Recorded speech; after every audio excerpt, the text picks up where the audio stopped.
குருவின் தினம் ஒரு சோடுகள்ல இன்னைக்கு காரைக்கால் அம்மையாரை பத்தின ஒரு சிறு விளக்கத்தையோ அவங்க பத்தின வாழ்க்கையில் தத்துவத்தையும் கூட நம்ம ஒரு சிறு பகுப்பாய்வா எடுத்துக்கலாங்க. மாற்றங்களையே மிகப்பெரிய மாற்றம் ஒரு பெண்ணடிமை மாற்றம்னு வாழ்ந்த காலங்கள்ல தான் அந்த அம்மா வாழ்ந்து பார்த்தாங்களாங்க. அப்பேற்பட்ட காலங்கள்ல அவங்களுடைய வாழ்க்கையும் சரி, அவருடைய கணவரின் வாழ்க்கையும் சரி, அவங்க எப்படி கொண்டு போகும்பொழுது தன்னுடைய ஆன்மீக தத்துவம் தன் குருநாதரின் முழு விழிப்புணர்வுடன் எப்படி செயல்பட்டாங்கிறதையும் அந்த அம்மையாருக்கு அவங்க வச்ச பெயரை வச்சு ஒரு குறிப்பேடு எழுதலாமாங்க. அவங்க தன்னுடைய பாதங்கள் குருவை நாடி போகும்போது பாதங்களால் நடக்கக்கூடாது, தன்னுடைய தலைகீழா தான் நடந்து போனாங்கன்னு கூட சொல்லுவாங்களாங்க. அதாவது கையை கீழையும் காலை மேலையும் வச்சுதான் நடந்து போனதா சொல்றாங்க. தலைகீழா நடந்து போனதா ஒரு வாழ்க்கையில அவங்களுடைய புராண கதைகள்ல சொல்லப்பட்டு இருக்குங்க. உண்மையான வாழ்க்கையின் தத்துவத்தை அவங்க எப்படி எல்லாம் எடுத்துட்டு சென்றாங்கன்னா, வாழ்க்கையின் நெறிமுறையெல்லாம் யாரெல்லாம் முழுமையா பின்பற்றணும்னு நினைச்சாங்களோ அவர்கள் அனைவருக்குமே ஒரு கேள்விக்குறியான வாழ்க்கை தான் எல்லோருக்கும் அமைஞ்சது. தனக்கான வாழ்க்கை நெறிமுறை எதுங்கிறது அவங்க தலைகீழா தென்பட்டதாங்க. அப்படி தலைகீழா தென்பட்ட வாழ்க்கை நெறிமுறைக்குள்ள யார் தன்னை முழுமையாக உணர்த்த விரும்புகின்றாரோ, இந்த உலகியல் கருத்துக்களோடு தன்னை ஒன்றி போக செல்கின்றாரோ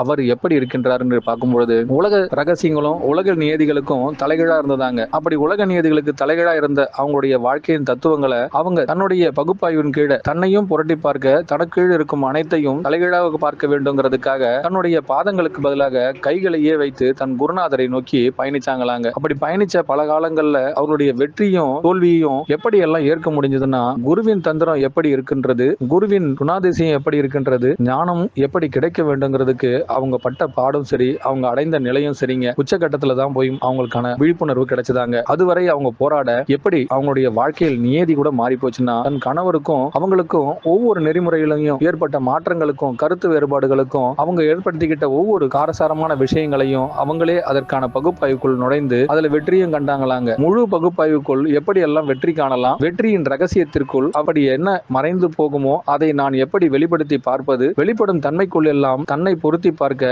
தனக்குள் இருக்கும் மாபெரும் சக்தி எதுன்னு பார்க்கும் பொழுது அந்த பொறுமைன்ற ஒண்ண அவங்க மிகவும் கடைபிடிக்க தன் குருநாதர் அருளிய மிகப்பெரிய ஞானம் உதவிச்சாங்க. சரி, இதற்கான ஆபத்து விஷயங்கள் அனைத்தையும் எப்படி எல்லாம் அவங்க மேற்கொண்டாங்கன்னு கேட்கும் பொழுது அதுல ஒரே ஒரு விஷயம் தான் தென்பட்டுதாங்க. ஒவ்வொரு காலகட்டங்களிலும் அவங்களுக்கு ஏற்பட்ட அனுபவங்களின் வாயிலாக அவங்க எடுத்துக்கொண்ட மிகப்பெரிய ஞானம், அதுவே அவங்களுக்கான ஞானம்ங்கிறதையும் அதிலிருந்து அவங்க வெளிப்பட்ட ஒவ்வொரு விஷயத்தையும் முழு பகுத்தறிந்து அதுல வெற்றியும் கண்டாங்களாங்க. இன்று வரை எல்லோருமே வழிபாட்டு கோவில்கள்ல எல்லாரும் செய்யற ஒரே ஒரு விஷயம், வழிபடும் தன்மையில பக்தி மார்க்கமா தான் போயிட்டு இருக்காங்க. ஞானம்னு ஒண்ணு கிடைக்க அந்த காலகட்டத்திலேயே அந்த அம்மையார் எந்த அளவுக்கு போராடி இருப்பாங்கிறதுக்கு இன்றும் பல தவசோடுகள்ல பல வரலாறுகள் பேசப்பட்டுக்கிட்டு இருக்குங்க. ஆணையப்பட்ட எல்லோருக்குமே ஒவ்வொரு காலகட்டத்திலையும் அவங்க அடைந்த மிகப்பெரிய துன்பமாகட்டும், அதிலிருந்து ஏற்பட்ட அனுபவமாகட்டும் அனைத்துமே அவர்களுக்கான ஞானம்னு சொல்லி இன்பத்திற்கு பெருவழி சேர்த்த ஞான உபதேசம் கொடுத்த தன் குருநாதரையே முழு உபதேச நாயகனாவும் ஆக்கி காட்டினாங்களாங்க. இன்றைய நாள்ல இந்த பகுப்பாய்வுல இனி வரும் காலங்களில் எல்லாம் யாரெல்லாம் தன்னை பகுத்தறிய தனக்கு ஒரு கேடில்லை, தன்னை உணர